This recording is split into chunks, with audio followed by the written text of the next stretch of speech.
what's up, party people? You got Aaron here, CEO of REST. We do these calls for you folks because you said you wanted them. Don't forget, the name of the game is time savings. You should be building workflows that you forget even exist because they just work. And hey, use Discord. At the person you're talking to in the chat. We need to normalize Discord and Slack in the business world. It's the future. And someone dropped the link to Flow in the chat. It's the automation conference you got to be at. Look, everyone was new once. Help your fellow MSPs in the community. We're all in this together. He's got that infectious enthusiasm. All right. Yes, it was way too enthusiastic, but I tried a few other options, and some of them he actually said the name right, and other ones we'll get it perfected. But that was fun. I'm glad to be part of REST. Oh my God! It generated. I gave it a bunch of open mic information, and it generated 45 minutes of not saying the name right once. It was roast. It was so funny. Anyways, I felt like I was standing in line at Disneyland.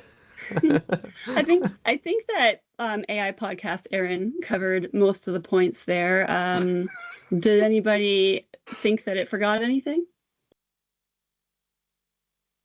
We'll get Brandon back next time. Didn't talk about negative time savings. Actually, the one it almost said it right in between where it said before it says take it away, Ash. It says tell Daniel to bring back negative time savings. It didn't say anything about water softeners either. So yeah, that's true. I'll have to add some Skyline chili. Skyline chili. Aaron's newest rant is about oversized carry-on luggage. So we'll have to ask about that next week. Yeah. Oversized carry-on luggage. I didn't see anybody post the link to Flow. Normally you guys are like right on that. I posted it. Did you? I just forgot to wrap it in anything that makes it. Okay. Thank you. All right. So yeah, Aaron will be back. We're gonna jump ahead and go right over to Daniel, who's got our marketplace and dev updates for us. Hello, everybody. All right, we've had a couple of big releases over the last week or so since last time we met. We discussed this a bit last time, but it's officially released. We have a BitDefender integration and a Connect Secure v4 integration. Now, Connect Secure v4, if you currently integrate with Connect Secure our v3 integration, you will need to migrate over to v4 in the next, 17 days, because they are decommissioning that version of the integration. We have steps on how to do that, and they are located in under our integrations section here. If you go to, I believe is it security, under Connect Secure, we have v4, and we have integration migration from v3 to v4 on here. So I'll just drop this in the chat. If you use Connect Secure, please, at your earliest convenience, migrate from v3 to v4. We have a few other new features that we've released. We have custom app favicons. You can now add those to your app builder apps. We have improved naming and domain validation when you're creating your apps to make sure that you're not creating apps that overlap with others. We're now showing the custom domain names in the app builder editor page header. So when you click on that, it'll bring you to the custom domain rather than the ru.st domain. We have enhanced JSON support mode for OpenAI integration models. We've updated we've made the page size and max pages configurable for custom integrations. We've added some improvements to the Google Workspace integration authorization, and we've also improved the context variable support for engine URLs. This is mostly for our new regions. So yeah, we have 5 regions now. US, which is what most of our customers are on. We have a US West, we have UK, EU, as well as Asia integration. We have a ton of bug fixes and chores that went out. I won't go through this, but yeah, we've fixed a lot of bugs over the last week. This isn't even the totally extensive list. There are other stuff that is not customer facing that we fixed as well. And then we also have done some work on a few exciting things. We have Google Enterprise License Manager that's going to be turned on shortly. We have the Pax8 refactor to OAuth authentication. This was going to be released this Saturday. We do still have a release coming out tomorrow, but the Pax8 refactor is going to be on December 21st. The good news for this one is it's the same integration, so you won't have to do any sort of migration. It will just be clicking a button to authorize via OAuth, and then your API key authentication will remove that at a later date. But this is required for January 31st. Pax8 has notified us that on January 31st, API key authentication will no longer work within Roost. We have a GitHub integration that's on its way. Granular forms permissions is rolling out. This is actually incorrect. It's not in QA review. It's actually in production, but being rolled out to customers on in a staged way. We have an IT portal integration, Cove integration, and app builder cloning and syncing of apps, which is also in production, but we're still ironing out some bugs with that. And then we have a couple of other integrations here. I thought I removed the Pax8 refactor. That's actually up here, but SQL database and CrushBank are there as well. I'll just quickly show how easy it is for you to now add your own custom favicon. So I have this app here. It's a very basic. It's the generic app that is created when you create your app. So all you have to do is host your own favicon file. So I have one hosted within Google Cloud Platform. That's not what I'm looking for. Let me grab that link. So if I copy the URL here, I can paste it into here. So you can see the favicon up top. It's the little Stewart, Roosty Stewart. And if I submit this, I have now updated my app and I refresh the page. And you can see there's a new favicon up there. So this is for your own personal branding on the app builder sites that you build. Okay, now let's go over to some marketplace updates. We've pushed 4 refactors to our various crates. We have the alert when mailbox quota full crate, document shared mailboxes crate, just in time admin access, and change user's password crate. So those are all just, once again, to follow our documented best practice to make sure that we have proper logging and, I guess, general fixes to improve the success rate of crates. We have a bunch of bug fixes as well to a few different crates. We have the new employee onboarding, notify and conditional access change crate, billing count report, and disable users with license crate, as well as a couple of other workflows that were fixed. We're actually going to demo some of the refactors that we've been doing lately for you right after this. And then, yeah, coming soon, we still have our app builder apps. I just want to touch on app builder for one more second. We have AMAs every second Friday, or every second Wednesday. So we had one this past Wednesday. The next one is January 8th. If you are interested in attending these AMAs, I would highly recommend you come and ask questions, and we usually will give some more in-depth demos around App Builder. And we have a new section in the updates here that has these AMAs. So you can go to this page and you can actually download the calendar invite. And then we also have the recordings of all of our AMAs here. So just as an FYI, we're still working on getting the cloning and syncing working so you can access the operational analytics portal, forms portal, and all-in-one client portal. And then, yeah, as for what's coming next, we're still doing refactoring and improvements of the top 10 crates. So detailed MFA reporting and document user details V2 is coming. But yeah, with that, Ash, are we going right to Paul?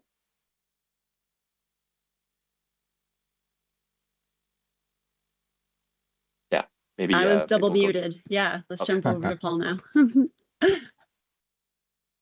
All right, so I'm gonna go over the just-in-time crate for you guys real quick here, and let me just share my screen out. So here's the new refactored just-in-time crate. Basically, what we did is fix a bunch of bugs, a lot with PowerShell on the on-prem side, but then we added the support for M365, so it'll allow you to create a user on that side as well, and which will have a global admin for a period of time, and then it'll delete the account after. But I'll go ahead and run through it real quick and then go over some of the actions that are there. So here's the form. You're gonna want to select. We'll do the M365 first. Actually, we'll do this first. We'll do on-prem first to run through it. Choose my customer here. And then we'll just choose a ticket for that customer if this is in ConnectWise Manage. And I'm just going to set the duration to, I'll set it to like 3 minutes. And we'll just add the reason in here, which this will be added to the note in ConnectWise Manage. Yes. And then you can grab a password from here. And you're going to want to copy this. So make sure I have this. And I'll submit this. So now it's going to go ahead and run through here. It's going to run the PowerShell through your RMM. And before it starts, it's going to update the ticket with what's going on. So it's going to tell you what exactly is going on. And once this runs through the PowerShell, it's going to say your account has been enabled or activated. So right now we're just going to wait for Automate to respond, which was very quick, looks like. So now we should be able to log in with that account. Up here. This is. So it's going to add Roost dash in front of your username, and you should be able to log in.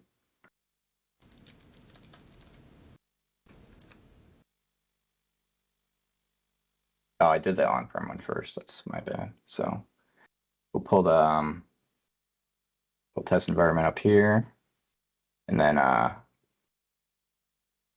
so we connect to my domain here with the account that's created. And this should have the correct rights now.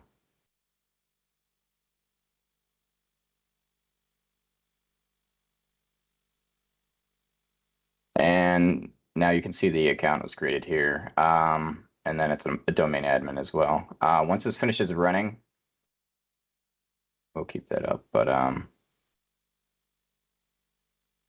it's going to disable it and remove you from domain admins. So this is delayed for 3 minutes. While this is running as well, PowerShell has PowerShell itself is going to disable it after 3 minutes. If this failed, it's still going to get disabled regardless.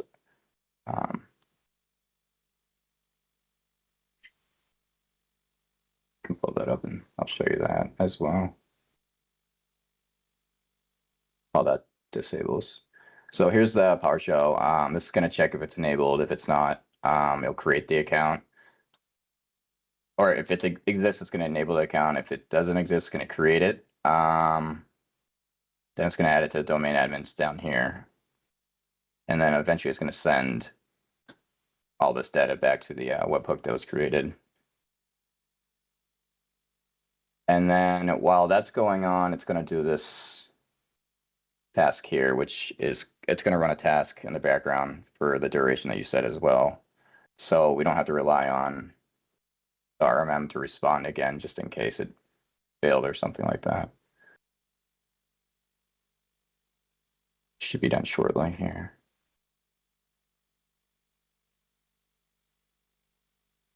So as that's going on, it's going to give you an update of everything. So in the ticket, it'll say account's enabled. Once it's disabled, it's going to tell you that it's removed or it's disabled, and it should be all set. There we go. So that is about to disable now. I'll let this run.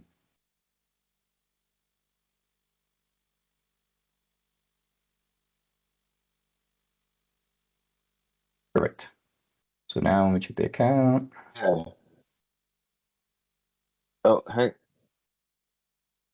And now you see the account's disabled. So that is complete.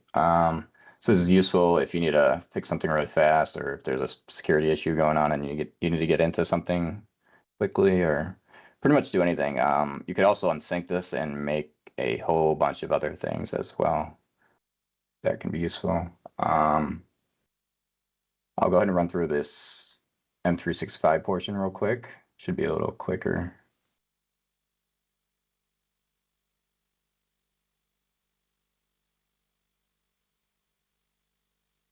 So we're going to go ahead and choose M365.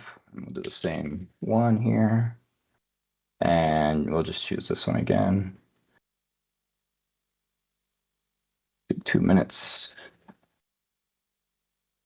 And you're going to want to copy this.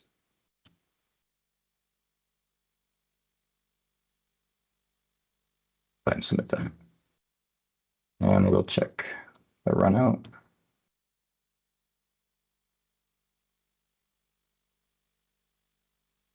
So it's going to check if the account exists. If it doesn't exist, it's going to create a new one. And then it'll update the ticket just like the other version. And we should be able to log in here.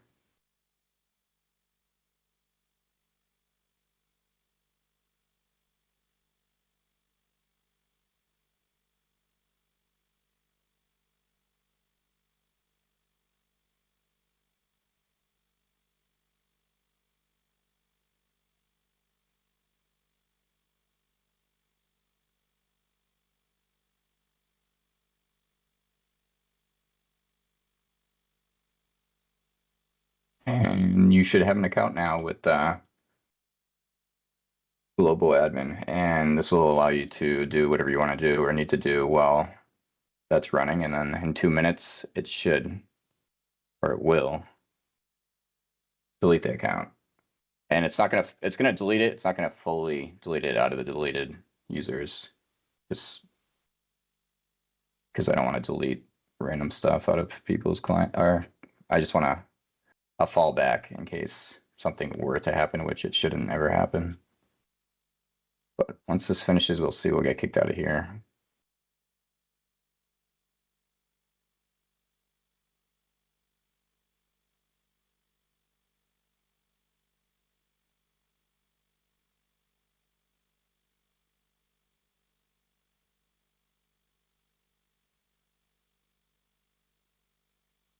Hey Paul, while it runs, is the roost prefix hard coded in the workflow, or is it in an org bar?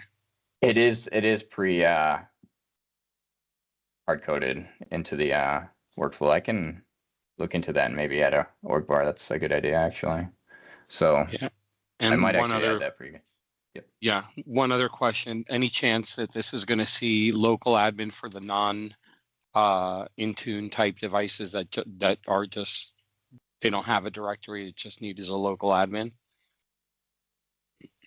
For like a non-partner. Laps for well, a machine that's not in Intune, so therefore can't be like authenticated with three local. Yeah. Right now it doesn't do that, but we could look into that in the future for sure. That's a good idea. Okay. Yeah, because then that completes the loop for replacing a product like CyberQP or something like that that's doing this type of JIT. That closes the loop. Then there's no use case for those types for that other app if you can cover the local admin. Thanks. Yep, I can look into that. So now it just deleted the account and you don't have permission to do anything, so it doesn't exist. What was I going to say? For security reasons, this checks, I'll go over this real quick. This part right here, it's going to check to make sure you're an actual user in Roost. I'm bypassing it right now just for testing purposes, but it's going to pull the form user and it's going to check it with your parent org's M365. So, or yeah, your parent org's 365, and make sure you have an account there, or it won't run. Well, it won't even allow you to run it, just in case someone somehow got access to the form that wasn't supposed to. And that's pretty much it for this. Anyone have any questions or anything for this?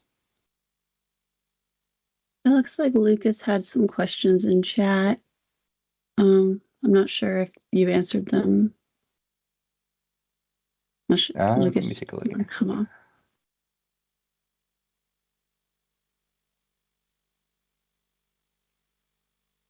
So the on-prem one always disables the account at the end. The M365 always deletes the account. Is there an option to modify permission only if the account exists? Currently, there's not an option. If the account exists, it's just gonna enable the account. If the account exists on M365 with that prefix, it's gonna delete the account and recreate it. That's the current way it's set up. Thanks. Do All you think right. it's Thank easier you, Paul. Yep, no problem.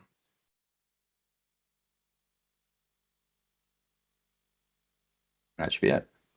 All right. Yes, thank you. Great job. Now we will jump. Eddie, are you doing our education update today?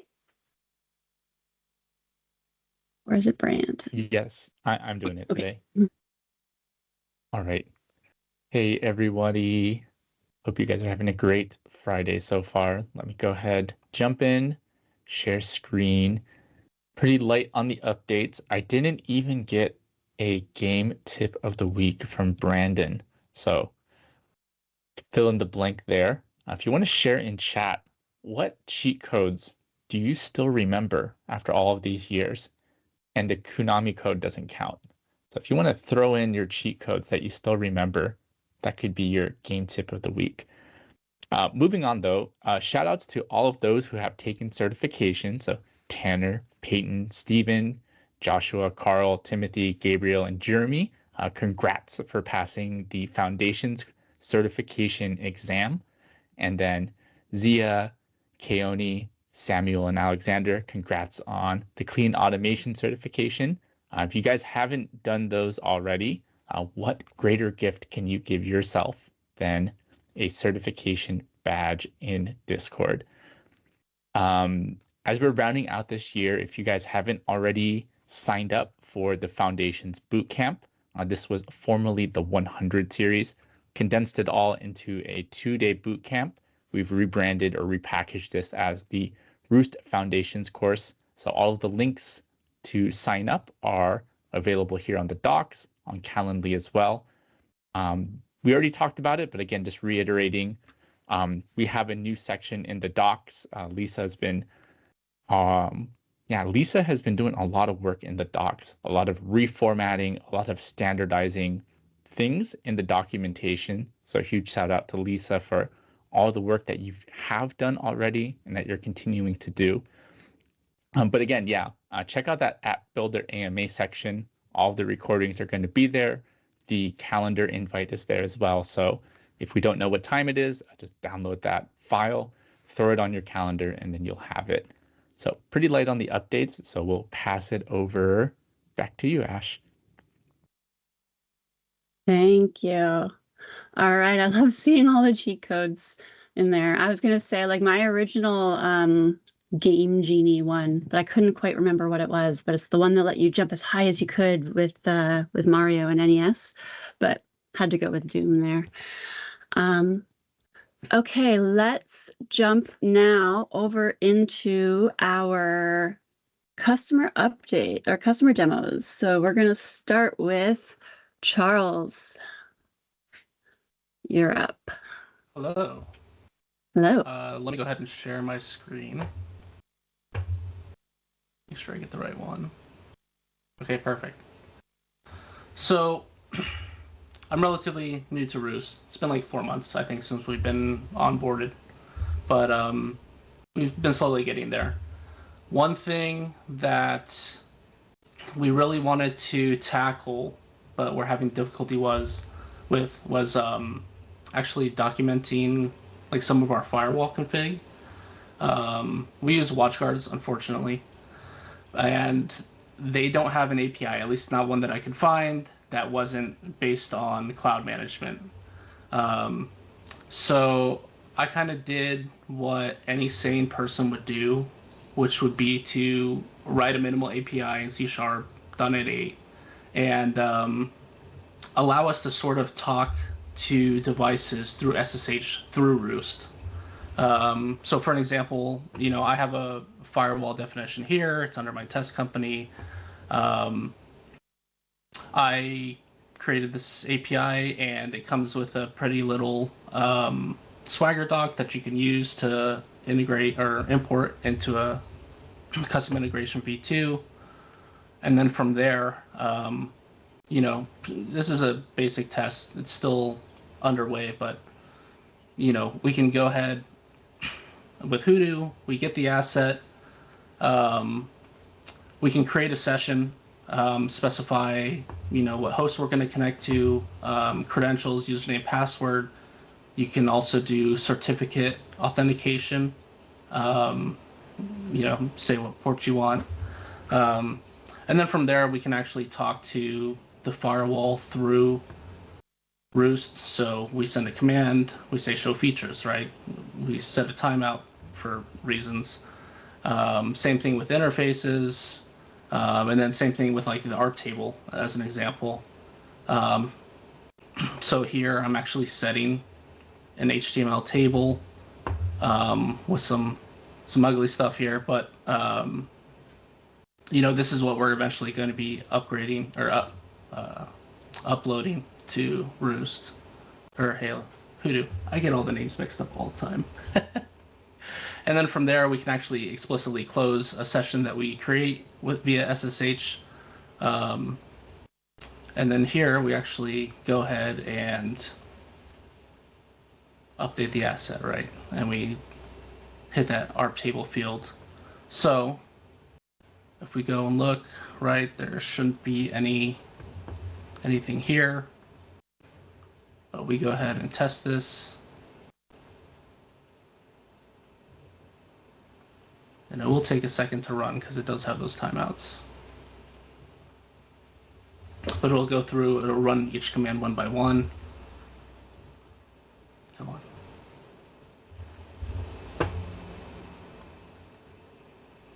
Let's see if it's doing better here.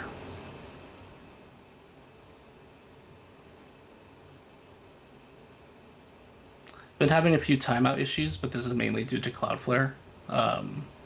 Our Docker host kind of sits behind Cloudflare, a tunnel. So it went through, it created the SSH session, authenticated, it got the information we needed, closed it, and updated the asset.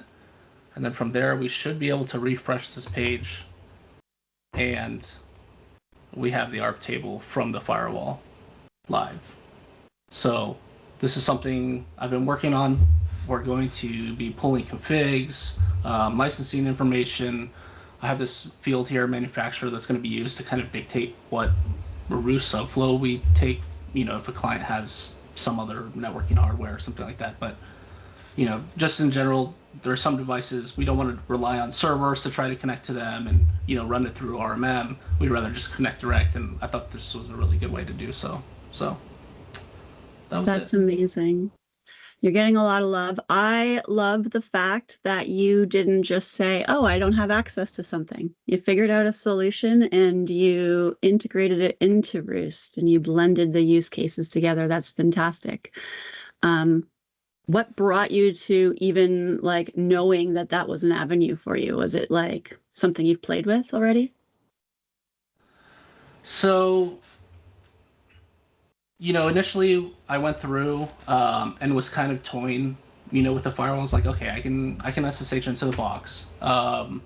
We have a Docker host that's sitting in Azure. I can, scope it so that only the Azure box or, the Docker host can talk to each of our firewalls, and we create policies like that, right? Especially because these WatchGuards, for some reason, don't allow certificate auth. I was like, okay, from there I know C#.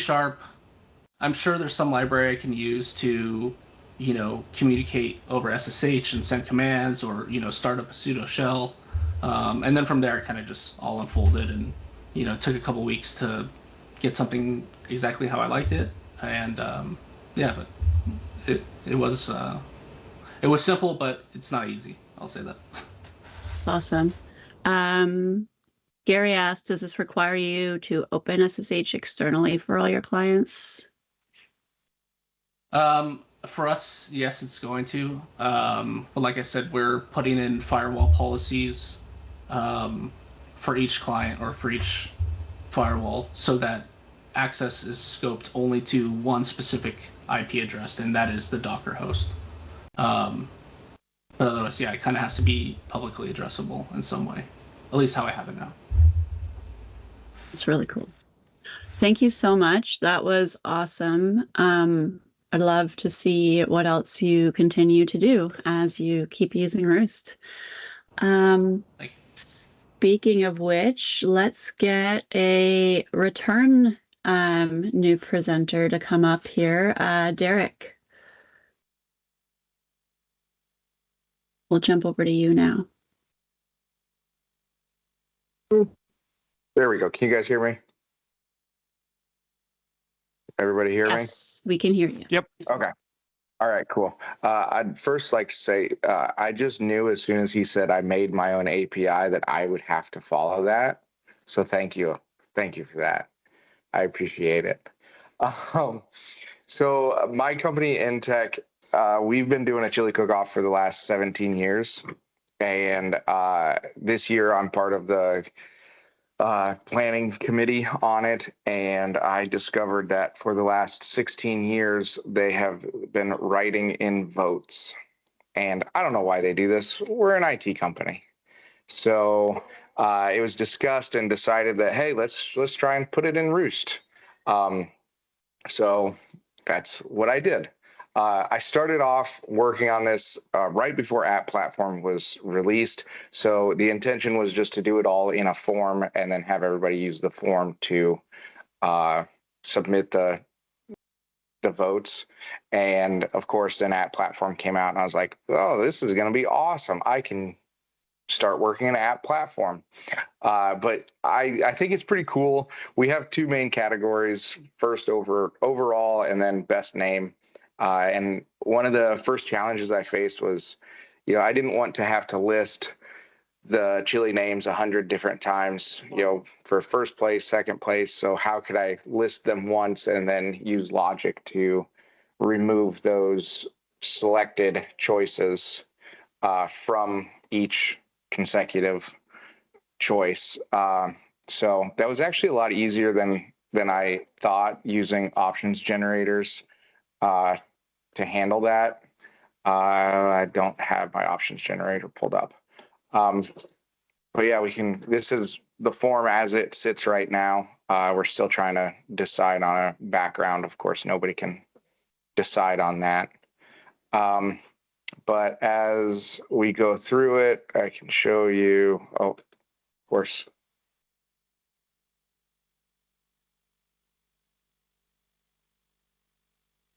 essentially what it's doing allows you to pick your first place from any of the chilies that we have in an org variable.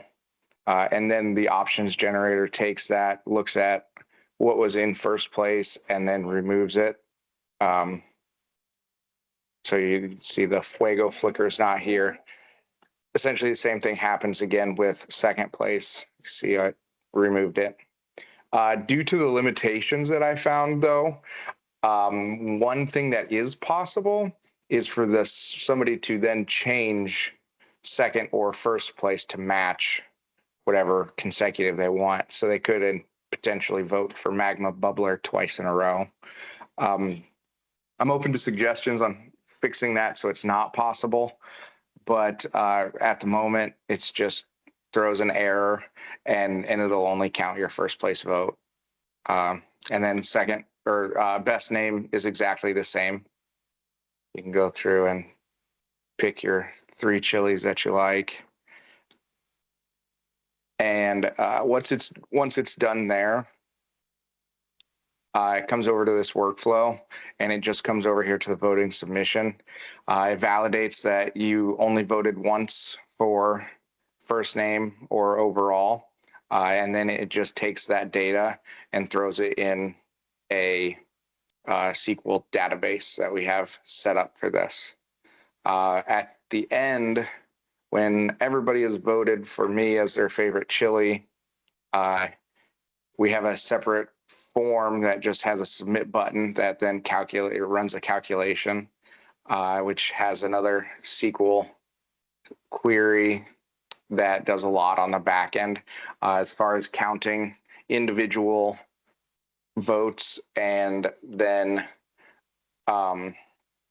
analyzing those and correlating them, and it essentially just outputs every chili option that was voted for and how many of each vote that it had, and looks at that and says, this one, it has the most votes for first place name. And then we configure a message to send out to email that just lists that exact thing. Says, this is the first place overall, the chili name, and this was how many votes it got. So that's our out-of-the-box solution to a non-MSP problem, but what I consider a very real problem of still paper ballot voting in 2025. That's awesome. Everybody is in agreement that Scott should not win. Yes, Scott. Yeah, he throws a fit every year. One year he submitted Wendy's chili and was upset that he did not win. One year he submitted jambalaya. So yeah. Can we And submit Jeremy's wife's chili? Absolutely. The intention is for this to run in full screen mode. And so, of course, that's just the title. There's not going to be a person there other than the people that have helped me test this that know that it's going to be named that. So, and yeah, if anybody in the Tampa area Roost offices wants to come, let me know. You're more than invited. Aaron will submit Skyline. When is it? Yeah, Skyline chili. January 11th is the official date. Awesome. Added to the calendar. All right. Thank you so much again, Derek. That was great. Now we are going to jump over to RJ. RJ, are you here? Yep. Hi, folks.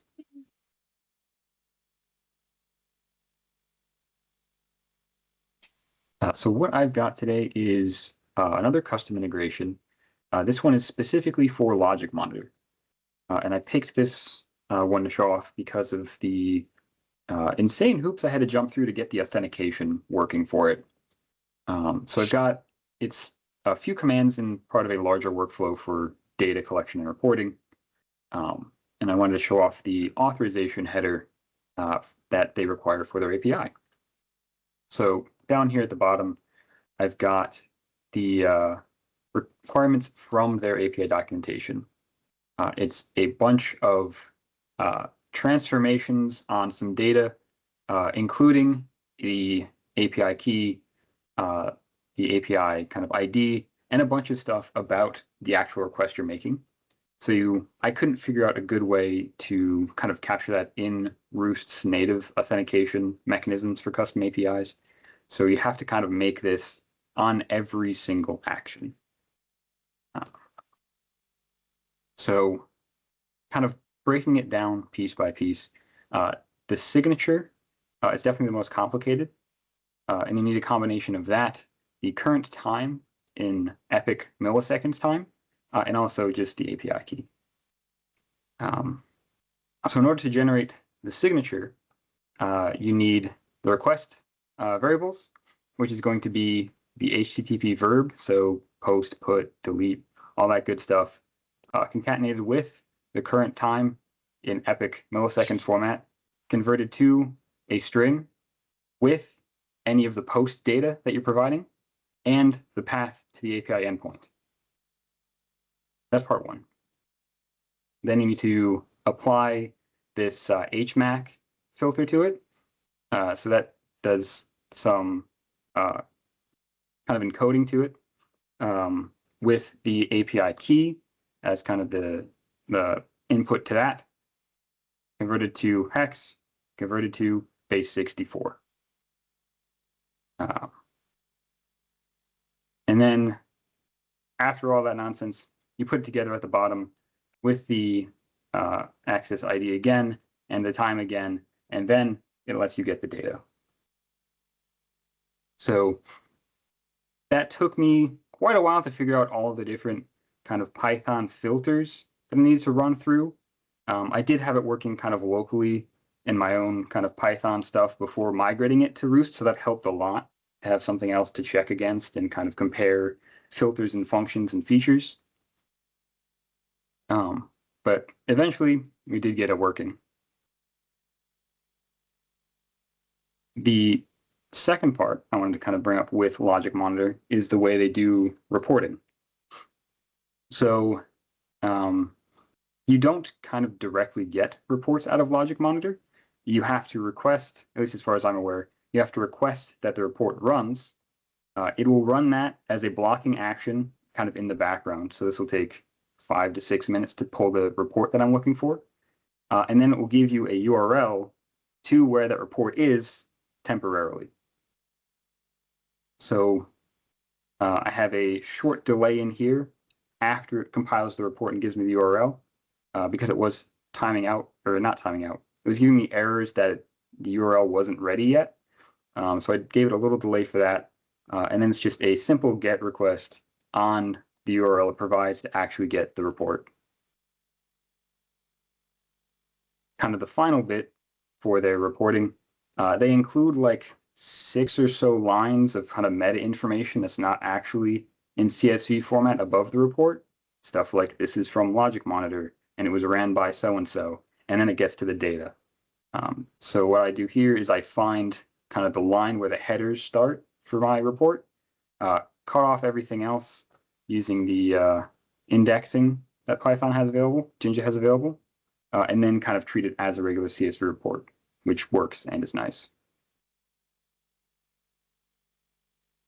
So yeah, it's kind of the gist of what I wanted to do show for this demo. It's not a native Roost integration, but if you do have LogicMonitor, you can eventually get it running in Roost. I love the hope that you've left everybody with at the end there. That's awesome. Sorry that API vendors do this to you. At this point, I'm used to it. At least it doesn't also have arbitrarily low limits on API calls and, you know, restricting tooling IP addresses like some GUI places. It's really, yeah. Sorry, I didn't mean to interrupt whoever was going to respond there.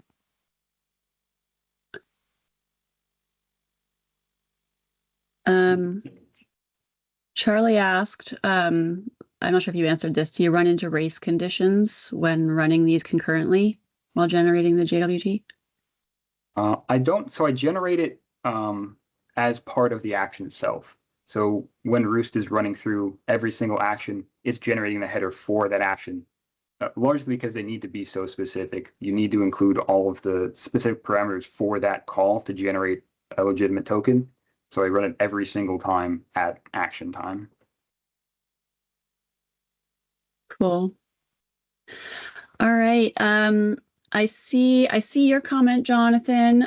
We did just have one left, and then we can, if we still have time left, we can do that too. That'll be a bonus. Sam was going to show us something. Yes. Yeah. So I'm going to demo off the RESTful API manager for ScreenConnect and tell you how to use it. So let me share my screen and we'll go over the documentation first. So a lot of people here use ScreenConnect. I found that the API is very quick when you're using the RESTful API manager, but the issue is with the traditional unofficial ScreenConnect API, the Open API specification changes very frequently, and ConnectWise basically tells you don't use it. But they do have an official API, which is way more easier to use, and a lot less frustrating, especially in terms of authentication, things like that too. So essentially, you just have to go into the extension marketplace and install it. It gives you instructions here. You just edit it. And then you provided a username that you wanted to use for when you run commands through it. The authentication secret, which you generate here, make it very long. And then there's an allowed origin, but that doesn't really block requests from outside that origin. So I'm not really sure what the point of that is. It basically just requires an origin header with a certain value before it will actually execute something. Yeah, and these are the available endpoints here that they have, and it's very easy. So basically you just, I'll show you 3 different ones that I found pretty useful. And I'll show you a workflow that I actually built with it. So let me first show you this one. This is just me testing out that ScreenConnect API. So basically I create 2 webhooks here and I send a command. So I've created a generic request for our ScreenConnect API v2. And basically all I'm doing here is just doing a post to send the command to the session, and I'm providing it here a session ID and the actual command itself, which is just to get a script and run it through PowerShell. And that's all I'm doing here. So I'll show you just how quick this is to run. And if you've used ConnectWise Automate like we have, you can see sometimes it can take 15, 20, even longer seconds to run. This is almost instant. It just ran that quick. And all I'm doing here is basically just running a who am I and sending it back out. So I can rerun this. You can see it's literally instant. I mean, it took longer for Roost to initialize the workflow than it did for it to actually run everything. So very quick ScreenConnect actions there. You can also list out your sessions. So you can get the sessions by name or by session filter. So here's me just getting a session here for one of our lab hosts. So all I'm doing here is just telling it this Peak Lab 2025 server, which we're playing around with. And you can see I can get the details for that one right here. So this is just the lab system for us, but you can see it's instant there as well. And what I decided to do with this was kind of create a workflow around this, just to show you what you can do. So currently with the ScreenConnect API, the ScreenConnect workflows, they aren't really smart about choosing a domain controller, and it takes a long time for the commands to run because it has to check and see which one is the domain controller. So I just thought it would be super easy just to create an org variable for the session ID to tell it where is the domain controller. So what I did here is basically just create a cron job that runs every day at 4 a.m. This is just an org variable check for some of our clients that have multiple domains. We want them to go to a specific server because there might be multiple primary domain controllers. So basically what I'm doing here is getting the sessions with the get sessions by filter. I'm just filtering based on the property name, which is for the company. The guest operating system is going to be a server operating system, obviously, for domain controller. And we only want where the guest count is 1, which means that's online. So what I'm doing here is basically just getting all the list of the servers, and then I'm just running a script. And literally the only thing that that script does is checks to see if it is a PDC, and if it is, it returns back the output to Roost. And then what that does is Roost takes that output from the server and creates this device ID org variable. So basically I have a list of PDCs based on that org variable. And so what I can do here is for our generic RMM run PowerShell on org DC, I'm just setting the default value to that org variable. So when I'm running something against that org DC, it's just executing it directly against that session, which is really quick. So much quicker than if you didn't have that in place. and it really skips through a lot of the process. So just to kind of show you here what you would have to do otherwise. So if you do have a device ID, it just goes straight here, creates the webhooks, executes the command, and then finishes up. So it's way quicker than it needing to go through all this other process. Just to go back through here, it really reduces the number of actions that you have. So it makes it faster.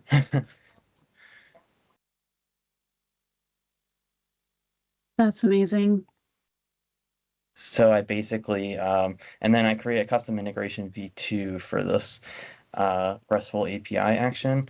So it's way easier to get authenticated because you just, it's just an API token. So you can use that with the custom integration v2. You don't have to worry about this changing since it's pretty much static.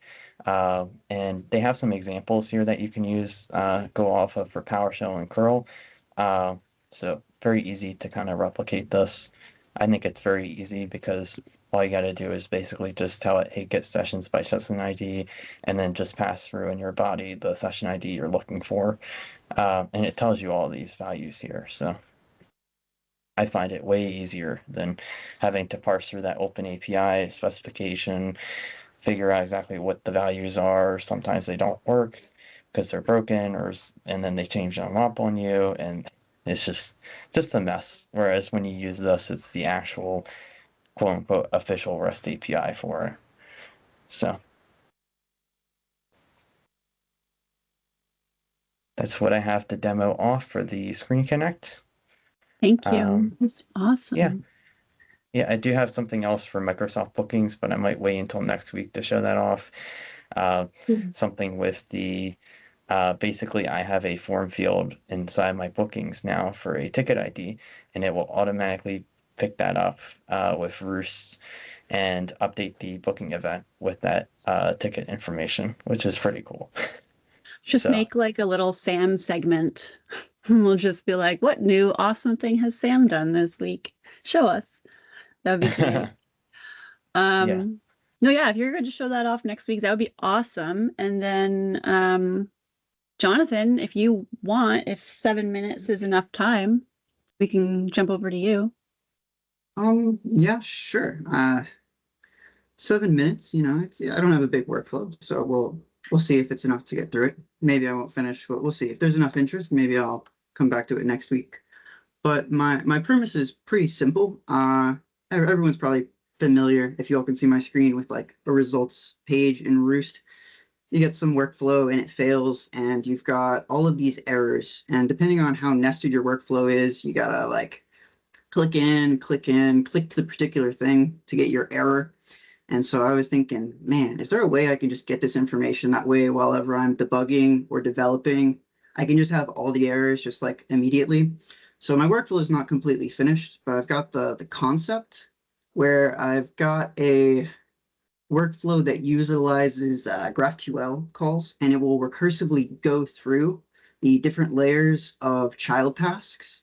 And if they're failures, it will go into them and grab the failures. So this particular one, this execution failure, I take the execution result and I can feed that to this workflow. And the workflow, I'll go out of results. It does a GraphQL query to get into those results. And if it has child executions, it will iterate through those child executions and just recursively grab all of these results out. And I don't have it completely finished, but oh man, the nerves. But in the end, you just collect all the information that you want and get some text output. So for this particular failure, I can see here, I've got a list. I've got the generic execution failed, not very useful. That's why you got to keep clicking. But then underneath it, you get, unreachable error, task join route. I know I have a task sensitivity criteria thing somewhere down the line. I can go to that particular sub execution through this direct link that I've put onto the results. If I go further down, I see another generic result. You click past it, and then there's another task join error. So this is kind of the idea. Depending on what you want to collect, I can just change what is collected in this errors portion to be different information about the task. If I was really clever and wanted to, I could, go into the task IDs of the workflows and get names of particular things. But this is what I've worked on. I'm pretty proud of like figuring out how to get into a particular workflow's results through GraphQL. There's a lot of possibilities with it. I think it really goes in line with the other parts of just because there's not built-in access doesn't mean you can't get to it. And yeah, I think it's pretty cool. If anybody has any questions. So is this, do you, like, I think I missed what you said at the front. Like, how do you call, is this like a listener on a failure or? So I think most people who've looked into it know that if you have a workflow completion handler, it really doesn't make all of this information available. So I have a GraphQL query generic workflow, which will make a request to Roost itself. So I have a specific cookie authentication that I do, and then I make a post to Roost frontend. So this is reverse engineered. I guess this is risky. Actually, no, I shouldn't show this. You can reverse engineer this by looking at the network traffic of loading this errors page. And if you go into a particular error, you can see posts to this URL to GraphQL, and you can see the body of these requests. And then you can essentially just grab different information from the front end. It's quite tricky to maintain access to this, and I've got a complicated mechanism for doing that. Can't go into that in 2 minutes, but it's all possible through this GraphQL query to essentially get to the front end of Roost through API calls. So I just reverse engineered some of these queries, put them all together, came up with this concoction. Don't ask me about it because I don't understand GraphQL, but ChatGPT, I looked at which. Don't ask me about if it works. I had two things from ChatGPT. One gets one information, one gets the other information I want. I told ChatGPT put them together. It did it. So it's fun. That's awesome. That's really creative. I love all the creativity on today's call. First devs hate him. So something to mention here, Jonathan, is we actually are in the process of testing a generic GraphQL query to make what you've done here more of a first-class citizen and make it available to people. So we're taking a look at that. So this thing will not be necessary anymore, and my super complicated method of maintaining access won't be necessary. Exactly. We'll just use you, yeah. Guess I should have read chat throughout this thing. Tanner, that's so true. The amount of people that are like using Roost to make Roost talk to Roost. Yeah. Yes, that's about Is your super secret trick a Chrome extension that just borrows your cookie? My super secret trick, I use Roost, and through Roost, you can generate taps to accounts, and then you can sign into those accounts using a very complicated method of simulating Microsoft's login flow. And then if you're signed into Microsoft, hilarious. You can sign in to Roost itself if you simulate the SSO flow. I'm not going to recommend that to anyone on here because I spent too much time on it to give it away, and I spent too much time on it to recommend anyone else try and do it. Yeah, I made a Chrome extension one time to get IT Glue's cookies so that I could access their front-end API. That was fun. Yeah. What I love about my method is that theoretically it could just work for any account that's an admin in Roost, because Roost has the access. It's like it can make a tap for anybody's account so long as they can SSO into Roost. That's fantastic. Yeah. And it's all going to be useless because they're going to make the built-in method. But you figured it out. You learned. That's not useless. That's fun. Awesome. And on that, we're at 4:01. Thank you, everybody, to all my workflow wizards for showing off what you've done and for the custom integration work and all the creative hackery. And we'll see you next week. Meow meow. Ow. Meow. Meow.